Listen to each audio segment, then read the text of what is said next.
Hello all. இன்றைக்கி வந்துட்டு ஒரு ஹெல்த்தியான evening snack recipe ragi pakoda. இந்த ராகி பக்கோடா வந்துட்டு ஈவினிங் டீ கூட ஸ்நாக்ஸாக சாப்பிடும்போது அவ்வளோ டேஸ்டியாக இருக்கும். வாங்க இது எப்படி செய்கிறதுன்னு பார்க்கலாம். 3 பெரிய வெங்காயம் எடுத்துக்கலாம். அது எல்லாத்தையுமே நல்லா இந்த மாதிரி நீளமாக சாப் பண்ணி எடுத்துக்கலாம். சாப் பண்ணி வச்சுக்கிற ஆனியன் எல்லாத்தையுமே வேற ஒரு பவுலுக்கு ட்ரான்ஸ்ஃபர் பண்ணிவிட்டு இப்போது 5 பல் பூண்டு வாஷ் பண்ணி அந்த ஸ்கின்னோடையே நல்லா இடித்து ஆட் பண்ணிக்கலாம்.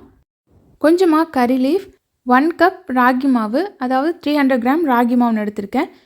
1 டீஸ்பூன் சீரகம், 2 டேபிள் ஸ்பூன் பொட்டுக்கடலை, 2 teaspoon chilli powder, 2 teaspoon salt, 1/4 teaspoon பெருங்காயத்தூள். இது எல்லாத்தையுமே நல்லா மிக்ஸ் பண்ணிக்கலாம். உங்ககிட்ட முருங்கை இலை இருந்தால் அதுவே ஆட் பண்ணிக்கோங்க. அது இன்னுமே டேஸ்ட்டாக இருக்கும் அண்ட் ஹெல்த்தியும் கூட.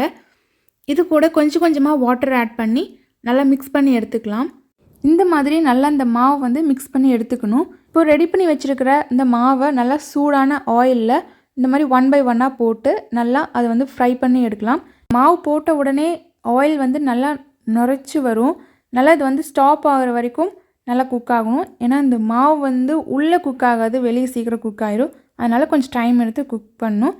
நல்லா அப்பப்போ வந்துட்டு திருப்பி விட்டு போத் சைடு நல்லா குக் பண்ணி எடுத்தோம் அப்படின்னா நல்லா ஒரு கிறிஸ்பியான ராகி பக்கோடா ரெடி. இங்கே சைடில் டீயும் ரெடி ஆயிடுச்சு. இது வந்து டீ ரெடி ஆகிற கேப்பில் செய்கிற ஸ்நாக் தான் இது. அவ்வளோ குயிக்காக செஞ்சிடலாம். ஈவினிங் ஸ்நாக்காக டீ கூட ராகி பக்கோடா அவ்வளோ டேஸ்ட்டாக இருக்கும் அண்ட் ஹெல்த்தியும் கூட. நம்ம வீட்டிலே ஈஸியாகவும் செஞ்சிடலாம். நீங்களும் இதை ட்ரை பண்ணி பாருங்கள். எப்படி இருக்குன்னு எனக்கு கமெண்ட் பண்ணுங்கள்.